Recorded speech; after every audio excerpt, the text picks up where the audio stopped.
Okay, I just got this heater and I have it in my bedroom. For some reason, my bedroom is always colder than every other room in the house. So I always have a heater going, and that's even in the summertime, which is crazy, I know. This heater has a great handle. I was just able to carry it and move it around the house today when I needed to because it got a little bit cooler. So that makes it really handy. Also, this pops out down here.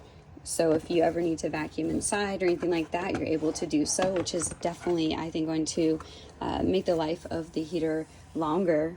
And so it comes with a remote right here.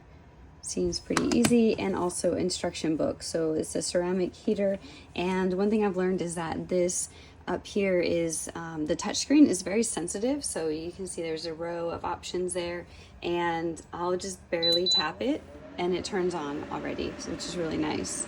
And so what I'll do is I'll have the remote by my bed. I put it on my nightstand and I'm able to reach the heater with the remote. So sometimes I get a little too warm and I can adjust it with the heater, which is super nice. So right now it's 95, which is pretty hot. So I'm going to turn that down since I'm sitting not too far from it. This is loud, but I can push this button here and that will mute the buttons. I always like to have it muted because it's just super loud. All right, so let's see. Let's put it on a lower setting. That'll help. This is really warm, but it feels wonderful. It feels really nice because again, it's really chilly in my room. So I love having the remote. It's a must for me now. When I get a heater or a fan, I need to have a remote with it, so I'm not having to always jump in and out of bed and make the adjustments if it's too hot or too cold. And I'm going to push this one here, and we'll see it swivel from side to side, which is awesome. It's not just going to stay forward all the time, but it can move side to side and get a whole room warm and a whole space warm.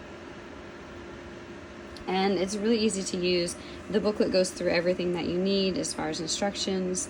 You can change settings. So this is just the fan settings, so there's not going to be any heat coming out of it. Right here. And this is a setting button. I'll hit that again. And this is eco settings, so it's going to adjust when it gets to the heat you have it set at. It's going to turn itself off and then back on again. Save some energy, power. And then this is the high heat setting and the low heat setting. So I love, like I said, I love the remote. I love that this touchscreen is a touchscreen. You don't have to push buttons, and it's very sensitive, so you don't have to tap it more than once. It knows what you're trying to do. This is just such